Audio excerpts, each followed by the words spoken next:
Hello students, आज की ये क्लास उन सारे विद्यार्थियों के लिए है जिनको 24 मार्च को अपना इंग्लिश विषय का पेपर देना है।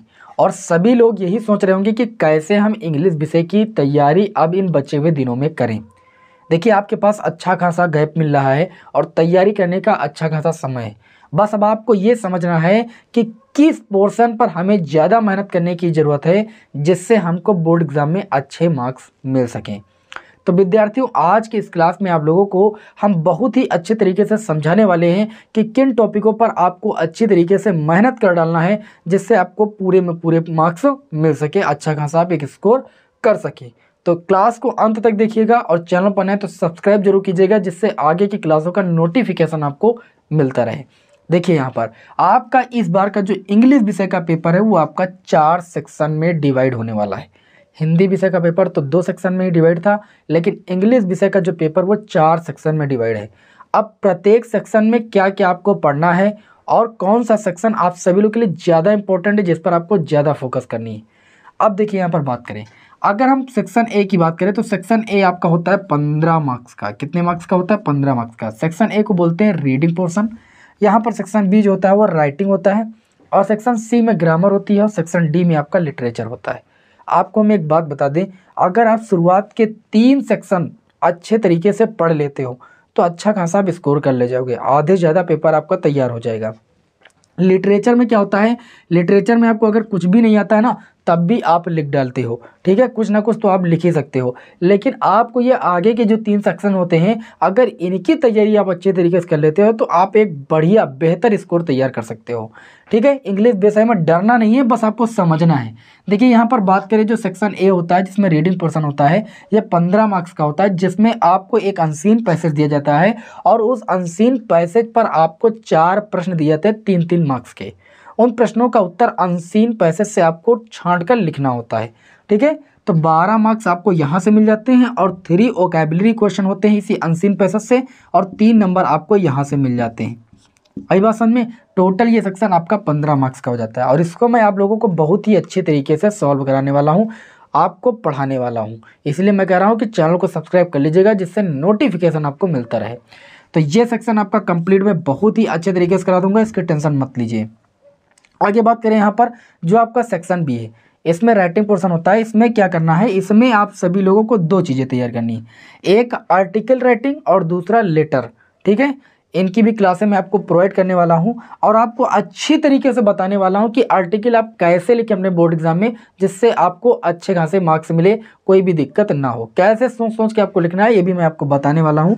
और लेटर टू एडिटर ये आपका 10 मार्क्स का आता है। तो सबसे ज़्यादा मेहनत अभी से शुरू कर दीजिए इसी पर, इधर मेहनत करना शुरू कर दीजिए, आर्टिकल पर, लेटर पर, और इधर अनसीन पैसेज पर कायदे से मेहनत कीजिए, अच्छे खासे मार्क्स आपको यहीं से मिलेंगे। उसके बाद बात आती है यहाँ पर सेक्शन सी की। ये होता तो ज़्यादा मार्क्स का है, 25 मार्क्स का, लेकिन इसमें मेहनत भी ज़्यादा है, और ये सारी मेहनत आपको हम करके यहाँ पर दिखाने वाले हैं। आपको बस क्लास करते रहना है। इसकी मैं अगर बात करें, एक भी टॉपिक नहीं छूटेगा, मैं सारा टॉपिक आपको क्लियर कर दूंगा, ठीक है ना। इस सेक्शन की बात करें तो भले मैं ज़्यादा फोकस ना कर पाऊँ, लेकिन section A, section B, section C मैं आपको पूरा पढ़ा के रहूँगा, आप इसकी टेंशन नहीं लीजिए। और मेन जो आपकी टेंशन है वो section A, section B, section C में ही है, तो ये प्रॉब्लम मैं आपकी सॉल्व करने वाला हूँ।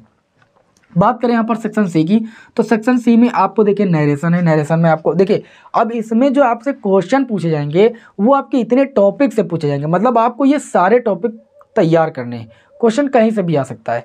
तो नरेशन आपको सबसे पहले हम तैयार करा देंगे, सिंथेसिस आपको तैयार कराना है, ट्रांसफॉर्मेशन पूरा तैयार कराना है, एक ही दृष्टि में आपको पूरा हम तैयार करा देंगे। सिंटैक्स, इडियम एंड फ्रेजेस और phrasal verb, synonym, antonym, one word substitution, homophones. इतना वोकैबुलरी सेक्शन आप जब पढ़ोगे नीचे वाला, और साथ ही में ग्रामर पोर्शन में नरेशन, सिंथेसिस, ट्रांसफॉर्मेशन, सिंटैक्स, ये सब आप जब कंप्लीट कर लोगे ना, तब आपको जो है टोटल 25 मार्क्स इतने में नहीं मिलेंगे, साथ ही में हिंदी टू इंग्लिश आपको ट्रांसलेशन भी दिया जाएगा। और हिंदी टू इंग्लिश जो ट्रांसलेशन होगा वो आपका 7 से 8 सेंटेंस का होगा। मतलब क्या होगा? हिंदी सेंटेंस आपको दिए जाएंगे, उनको इंग्लिश में आपको क्या करना रहेगा? ट्रांसलेट करना रहेगा। 7 से 8 सेंटेंस रहेंगे। इतने 2 चीज़ें आप जब तैयार कर पाओगे तब आपको मिलेंगे 25 मार्क्स। इतना तो मैं आपको ऊपर वाला बहुत ही अच्छे तरीके से तैयार कर दूंगा, इसकी टेंशन मत लीजिए आप, ठीक है ना।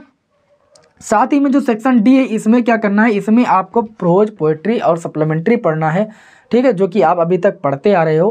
प्रोज से आपका 15 मार्क्स का पूछा जाएगा और पोएट्री से आपका 10 मार्क्स का क्वेश्चन आएगा और सप्लीमेंट्री से आपका 15 मार्क्स का क्वेश्चन आएगा। विद्यार्थियों मैं आपसे एक बात कहना चाहूँगा, मात्र एक बात कहना चाहूँगा कि अगर आप 24 फरवरी को जो होने वाला इंग्लिश विषय का पेपर है उसमें एक अच्छा स्कोर करना चाहते हो तो कुछ ना कीजिए, इधर शुरुआत के 4-5 दिनों में अच्छी तरीके से आप इधर सेक्शन ए, सेक्शन बी और सेक्शन सी पर जमकर फोकस कीजिए, आप एक बेहतर स्कोर जरूर कर पाओगे, ठीक है ना। तो उम्मीद है कि आप सभी लोगों को पेपर का पैटर्न समझ में आया होगा कि पेपर इस बार कैसा आएगा। तो पेपर ऐसा ही आएगा और ऐसे आपको मेहनत करना। सबसे पहले अनसीन पैसेज पर आपको जी तोड़ मेहनत करनी है, फिर इधर लेटर और इधर आर्टिकल पर, उसके बाद ग्रामर पोर्शन पर टूट पड़ना है, ठीक है। अगर ये सब तैयार है ना तो बाकी के दिनों में तो आप जरूर तैयार कर पाओगे 1-2 दिन में, लेकिन बाकी ये सारे टॉपिक 1-2 दिन में नहीं तैयार हो सकते, इसलिए आप जुट जाइए और इन टॉपिकों को अच्छे तरीके से तैयार करना शुरू कर दीजिए। उम्मीद है कि आप सभी लोग मेरी बात को समझ पा रहे होंगे, ठीक है। आपको मिलते हैं अगली क्लास में एक महत्वपूर्ण प्रश्नों के साथ। जय हिंद, वंदे मातरम।